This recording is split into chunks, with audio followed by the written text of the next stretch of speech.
ఎన్నికల వ్యూహకర్త నుంచి రాజకీయ నాయకుడిగా మారిన ప్రశాంత్ కిషోర్కి ఎన్నికల సంఘం షాక్ ఇచ్చింది. జన స్వరాజ్ పార్టీని స్థాపించి బీహార్ ఎన్నికల బరిలో ప్రశాంత్ కిషోర్ పోరాడుతున్నాడు. కానీ పశ్చిమ బెంగాల్, బీహార్ రెండు రాష్ట్రాల్లో పీకే పేరు ఓటర్ల జాబితాలో నమోదై ఉంది. 2021 అసెంబ్లీ ఎన్నికల సమయంలో ప్రశాంత్ కిషోర్ తృణమూల్ కాంగ్రెస్కి రాజకీయ వ్యూహకర్తగా పనిచేశారు. పశ్చిమ బెంగాల్ సీఎం ప్రాతినిధ్యం వహిస్తున్న భవానీపూర్ నియోజకవర్గంలో తృణమూల్ కాంగ్రెస్ కార్యాలయం ఉన్న 121 కాళీఘట్ రోడ్ చిరునామాలో ఆయన పేరు నమోదై ఉంది. అలాగే బీహార్లో రోహ్తాస్ జిల్లాలోని ససారాం లోక్సభ స్థానంలోని కర్గహర్ అసెంబ్లీ నియోజకవర్గ పరిధిలోకి వచ్చే తన పూర్వీకుల గ్రామమైన కోనార్ పరిధిలోని ఓటరు జాబితాలో కూడా ప్రశాంత్ కిషోర్ పేరు నమోదైంది.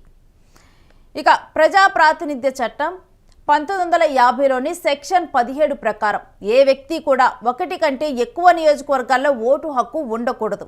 ఒకవేళ ఓటర్ నివాసం మారినా లేదా లోపాలను సరిదిద్దుకోవటానికి ఫారం 8ని నింపి మార్చుకోవచ్చు. ఇక ఈ నేపథ్యంలోనే ప్రశాంత్ కిషోర్ని ఓటు హక్కుకు అనర్హుడుగా పేర్కొంటూ 2 ఓటర్ జాబితాల నుండి పీకే ఓటును తొలగించినట్టు ఎన్నికల అధికారి పేర్కొన్నారు. అయితే బెంగాల్లోని తన ఓటును రద్దు చేయడానికి ప్రశాంత్ కిషోర్ దరఖాస్తు చేసుకున్నారని, కానీ దరఖాస్తు స్థితి నుంచి ఈసీ సమాచారం ఇవ్వలేదని పీకే బృందంలోని సభ్యుడొకరు తెలిపారు. కాగా బీహార్లో ఎస్ఐఆర్ ప్రక్రియ సెప్టెంబర్ 30న ఈసీ ఓటర్ల తుది జాబితా విడుదలలో ముగిసింది. ఇక ఈ ప్రక్రియలో మొత్తం 68.66 లక్షల ఓటర్ల పేర్లను తొలగించారు.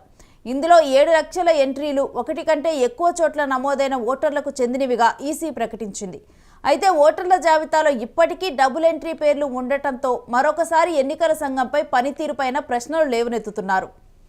ఇక దీంతో కూడా పీకేకి షాక్ తగిలింది. రెండు చోట్ల కూడా పీకే ఓటు హక్కు కలిగి ఉన్నాడు. అయితే అసలు దీనికి సంబంధించిన సమాచారం ఎందుకు ఈ 2 ప్లేసుల్లో కూడా పీకేకి ఓటు హక్కు ఉంది, ఒక ప్లేస్లో ఎందుకు తను ఫారం 8 ద్వారా ఎందుకు తన ఓటు హక్కును తొలగించుకోలేదు అన్న విషయానికి సంబంధించిన డీటెయిల్స్ మా ప్రతినిధి కిరణ్ అడిగి తెలుసుకుందాం. కిరణ్, 2 చోట్ల తనకి ఓటు హక్కు ఉన్నప్పటికీ ఎందుకు ఫారం 8 ద్వారా తన ఓటు హక్కును తొలగించుకోలేదు? రేణు, ఏదైతే ఎన్నికల వ్యూహకర్తగా ఉన్న ప్రశాంత్ కిషోర్ రాజకీయ పార్టీ స్థాపించారు, బీహార్ ఎన్నికల్లో పోటీ చేస్తున్నారు. అయితే ఆయన ఎన్నికల్లో నిలబడలేదు. ఆయన పార్టీ తరఫున ప్రచారం నిర్వహిస్తున్నారు. అంతేకాకుండా ఆయనకు నేడు ఎన్నికల కమిషన్ కూడా ఒక నోటీస్ పంపినట్టు మనకి ఇప్పుడు సమాచారం అందుతుంది. ఏదైతే ఆయనకు వెస్ట్ బెంగాల్ తో పాటు బీహార్ రాష్ట్రం రెండు రాష్ట్రాల్లో ఎన్నికల ఓటు హక్కు కలిగి ఉన్నారు. ప్రజా ప్రాతినిధ్యం 17 ప్రకారం ఆయన ఎక్కడో ఒక చోటే ఓటు హక్కు కలిగి ఉండాలి. అయితే 2 రాష్ట్రాల్లో ఓటు హక్కు కలిగి ఉన్నారు కాబట్టి ఎక్కడ ఓటు తొలగించుకుంటారంటూ ఇందాక ఎన్నికల కమిషన్ నోటీస్ పంపినట్టు మనకు సమాచారం అందుతుంది.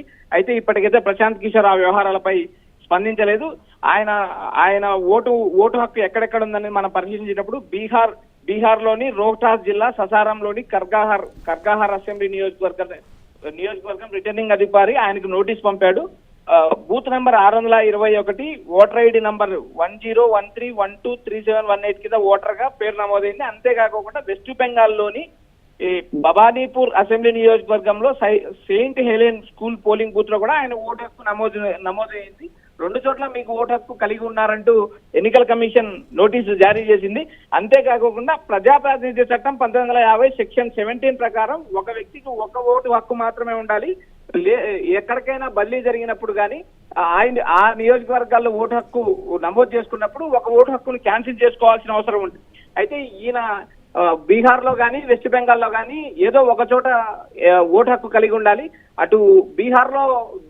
అటు వెస్ట్ బెంగాల్లో ఓటు క్యాన్సిల్ చేసుకోవడానికి మేము ఫామ్ నమోదు చేశాం కానీ ఎన్నికల కమిషన్ స్పందించలేదంటూ ఆయనకు సంబంధించిన పార్టీ నేతలు చెప్తున్నారు.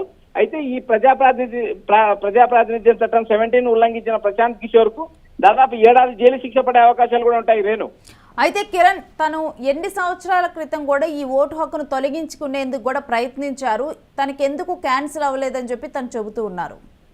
రేణు, ఏదైతే ఉందో ప్రశాంత్ కిషోర్ ఎన్నికల వ్యూహకర్తగా పనిచేసినప్పుడు వెస్ట్ బెంగాల్ సీఎం మమతా బెనర్జీకి పనిచేశారు. ఆమె అక్కడ వెస్ట్ బెంగాల్లో భవానీపూర్ నియోజకవర్గంలో ఏదైతే తృణమూల్ కాంగ్రెస్ ఆఫీస్ అడ్రస్ గా ఆయన ఓటు నమోదు చేసుకున్నారు. అయితే ఆయన పార్టీ పెట్టిన తర్వాత ఎన్నికల ఓటు హక్కును వెస్ట్ బెంగాల్లో రద్దు చేసుకోవాల్సిన పరిస్థితి, ఎందుకంటే ఆయన రద్దు చేసుకోలేదు. అదే విధంగా ఆయన ఇక్కడ ఏదైతే బీహార్ ఎన్నికల్లో ఆయన పోటీ చేయలేదు. ఆయన ఎన్నికలలో పోటీకి దిగి ఉంటే ఏదైతే ఎన్నికల అఫిడవిట్ లో ఆయన ఓటర్ నెంబర్ ఎపిక్ ఐడి నమోదు చేయాల్సిన పరిస్థితి ఉండేది. అప్పుడు కొంచెం జాగ్రత్త పడే అవకాశాలు ఉండేది. అయితే ఇప్పటికి ఎస్ఐఆర్ ఏదైతే బీహార్ లో ఎన్నికల జాబితా వెలువడింది. ఎస్ఐఆర్ ఏదైతే ఎంతమంది ఓటర్లు ఉన్నారంటే ఎన్నికల కమిషన్ ప్రకటించడం కూడా జరిగింది. ప్రస్తుతం అయితే ఆయనకు నోటీస్ జారీ చేసినట్టు ఎన్నికల అధికారులు చెప్తున్నారు. ఒకవేళ ఆయనకు ఈ అవకాశం ఉంటే అటు వెస్ట్ బెంగాల్లో కానీ ఇటు బీహార్ లో కానీ ఎక్కడొక చోట ఓటు హక్కును క్యాన్సిల్ చేసుకోవాల్సిన అవసరం ఉంటుంది రేణు. అయితే ఇప్పుడు మొత్తానికి కూడా ప్రశాంత్ కిషోర్ ఎవరైతే ఒక ఎన్నికల్లో కూడా తను ఎటువైపు ఉంటే పార్టీ అటువైపే గెలుస్తుంది, అటువైపు గెలుపును శాసించగలడు ప్రశాంత్ కిషోర్ అంటారు. అలాంటి ప్రశాంత్ కిషోర్కి ఇప్పుడు ఓటు లేనట్లేనా రేణు? ఏదైతే ప్రశాంత్ కిషోర్ ఉన్నారో దేశంలో నేను నరేంద్ర మోడీ నుంచి మొదలు పెడితే ఆంధ్రప్రదేశ్ రాష్ట్రంలో జగన్మోహన్ రెడ్డి వరకు, జగన్మోహన్ రెడ్డి నుంచి మొదలు పెడితే తమిళనాడు స్టాలిన్ నుంచి మమతా బెనర్జీ వరకు దేశంలో నేను ఇన్ని రాష్ట్రాల ముఖ్యమంత్రులు చేశానని బహిరంగంగా బాటంగా చెప్పే ప్రశాంత్ కిషోర్ నేను గంటకు 2.5 కోటి డబ్బులు తీసుకొని ఎలక్షన్ స్ట్రాటజీ చేస్తానని చెప్పిన ప్రశాంత్ కిషోర్ కు 2 రాష్ట్రాల్లో ఓటు హక్కు పెట్టుకోవడం, ఓటు హక్కు నమోదు చేసుకోవడం తప్పు అని తెలియకుండా ఉంటుందని అనుకోవడం కూడా మనం కరెక్ట్ కాదు. ఎందుకంటే ఆయనకు అవగాహన ఉంటుంది. ఎన్నికల సరళి పైన, పోలింగ్ పైన, స్ట్రాటజీల పైన అవగాహన ఉండే ప్రశాంత్ కిషోర్ రెండు రాష్ట్రాల్లో ఓటు హక్కు ఆయన నమోదు చేసుకోవడం అనేది ఇది రాజ్యాంగబద్ధంగా, చట్టబద్ధంగా విరుద్ధమైన చర్య. ఇలాంటి చర్యలకు పాల్పడిన ప్రశాంత్ కిషోర్ పైన ప్రజాప్రాతినిధ్య చట్టం 17 ప్రకారం ఆయనకు దాదాపు 1 సంవత్సరం శిక్ష వేయాలంటూ ప్రతిపక్షాలు ఆరోపిస్తున్నాయి. అంతేకాకుండా కఠినమైన చర్యలు తీసుకోవాలని కోరుతున్నాయి రేణు. అయితే కిరణ్, తాను ముందుగానే కూడా ఆ వెస్ట్ బెంగాల్లో ఉన్నటువంటి తన ఓటును క్యాన్సిల్ చేసుకునేందుకు అప్లై చేసుకున్నానని చెప్పి ప్రశాంత్ కిషోర్ తరపున కూడా ఒకరు సమాధానం ఇచ్చారు. అయితే ఈ అంశంలో ప్రశాంత్ కిషోర్ ఏమన్నా కానీ లీగల్గా వెళ్ళే అవకాశం ఉందా? నేను ప్రస్తుతానికి ప్రశాంత్ కిషోర్ అయితే ఆయనకు నోటీస్ అందినట్టు సమాచారం అందుతుంది. ఆయన ఇప్పటి వరకు అయితే ఎలాంటి స్పందన లేదు, ఆయన స్పందించలేదు. ప్రస్తుతం మనకు జనసురాజ్ పార్టీ బీహార్ అసెంబ్లీ ఎన్నికల్లో పోటీ చేస్తుంది. ప్రజా ప్రాతినిధ్య చట్టం 1950 సెక్షన్ 17 ప్రకారం ఒక వ్యక్తికి 1 కంటే ఎక్కువ నియోజకవర్గాల్లో ఓటు హక్కు ఉండకూడదు. ఇది రాజ్యాంగం కల్పించిన హక్కు. నివసించే ప్రాంతం మారినప్పుడు ఓటర్ నమోదును కూడా బదిలీ చేసుకోవాల్సిన అవసరం ఉంటుంది. ఇప్పుడు బీహార్ నుంచి గతంలో ఏదైతే వెస్ట్ బెంగాల్లో ఓటు నమోదు చేసుకున్న ప్రశాంత్ కిషోర్ ఓటు బదిలీ చేసుకున్న పరిస్థితి కనబడడం లేదు. ఇప్పుడు ఎస్ఐఆర్ జాబితాలో 2 రాష్ట్రాల్లో ఎన్నికల సంఘము ప్రశాంత్ కిషోర్ కు ఓటు హక్కు ఉన్నట్టు గుర్తించింది.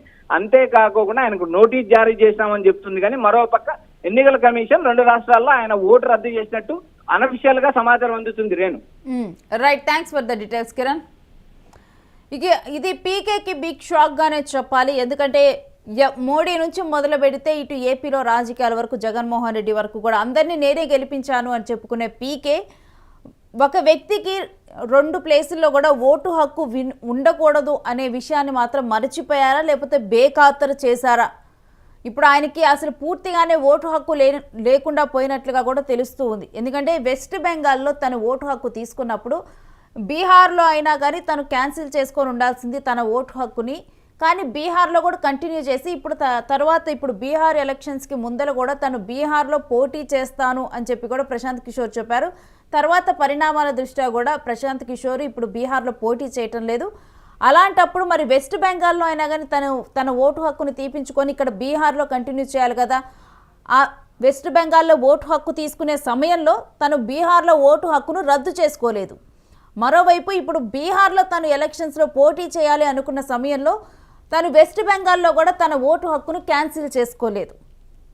సో ఈ విధంగా కూడా ప్రశాంత్ కిషోర్ ఎవరైతే నేను ఎన్నికలనే శాసించగలను, గెలుపు ఓటములను ఎన్నికల్లో శాసించగలను అని చెప్పే ఒక వ్యూహకర్త ప్రశాంత్ కిషోర్ తన ఓటు హక్కును ఈరోజు కోల్పోవడం జరిగింది. 2 ప్లేసుల్లో కూడా తన ఓటు హక్కును ఉంచుకోవటం వల్ల కూడా బీహార్ ఎన్నికలకి ముందర కూడా మొత్తం కూడా అక్కడ ఓటు హక్కు ఇలా పేర్లు రీఎంట్రీ అయినవి కానీ, ఒకే వ్యక్తి మీద 2-3 చోట్ల ఓట్లు ఉన్నవి కానీ ఇవన్నీ కూడా చూసి అలా ఎవరికైతే ఉన్నాయో వాళ్ళ ఓటు హక్కును క్యాన్సిల్ చేయడం జరిగింది. ఆ లిస్టులోనే ప్రశాంత్ కిషోర్ పేరు కూడా రావడం జరిగింది. నార్మల్ వ్యక్తుల పేర్లు దీంట్లో రావడం సంచలనం కాదు, కానీ ప్రశాంత్ కిషోర్ పేరు రావటమే డెఫినెట్గా కూడా ఇతను ఒక ఎన్నికల వ్యూహకర్త. అదీ కాకుండా ఎన్నికల వ్యూహకర్త నుంచి తను ఒక రాజకీయ నాయకుడిగా మారారు. బీహార్ నుంచి తను పోటీ చేస్తా అన్నారు. అలాంటప్పుడు ఆచి తూచి ప్రతిదీ కూడా చూసుకొని ముందరకు వెళ్తారు. అలాంటి ప్రశాంత్ కిషోర్ ఇంత నెగ్లిజెన్సీగా ఎలా ఉన్నాడు? సరే, ఇప్పుడంటే బీహార్ ఎన్నికల్లో పోటీ చేయలేదు. ఒకవేళ బీహార్ ఎన్నికల్లో పోటీ చేస్తే అతని పరిస్థితి ఏంటి? ఇలా ఎలక్షన్ రూల్స్ని తానే బేఖాతరు చేస్తాడా? డెఫినెట్గా కూడా ఒక వ్యూహకర్తగా ఉన్నప్పుడు అతనికి రూల్స్ అండ్ రెగ్యులేషన్స్ ఏంటి అనేది ప్రతిదీ కూడా తెలుస్తుంది. వాటి ఇంపార్టెన్స్ ఇంకా క్లియర్గా తెలుస్తుంది. అలాంటి ఒక వ్యక్తి ఇలాంటి ఒక రూల్ని బేఖాతరు చేయటాన్ని ఎలా చూడాలి? అతను జనసురాజ్ పార్టీని స్థాపించారు, బీహార్ ఎన్నికల్లో పోరాడతా అని చెప్పారు. ఇలాంటి ఒక వ్యక్తి ఇప్పుడు ఓటు హక్కును కోల్పోవటం చర్చనీయాంశంగా మారింది. పశ్చిమ బెంగాల్, బీహార్ 2 రాష్ట్రాల్లో కూడా ఓటర్ల జాబితాలో ప్రశాంత్ కిషోర్ పేరుంది. 2021 అసెంబ్లీ ఎన్నికల సమయంలో ప్రశాంత్ కిషోర్ తృణమూల్ కాంగ్రెస్కి వ్యూహకర్తగా పనిచేశారు. ఇది మనందరికీ కూడా తెలిసిన విషయమే. ఇక పశ్చిమ బెంగాల్ సీఎం ప్రాతినిధ్యం వహిస్తున్న భవానీపూర్ నియోజకవర్గంలో తృణమూల్ కాంగ్రెస్ కార్యాలయం ఉన్నటువంటి 121 కాళీఘట్ రోడ్ చిరునామాలో ఆయన పేరు నమోదయ్యింది.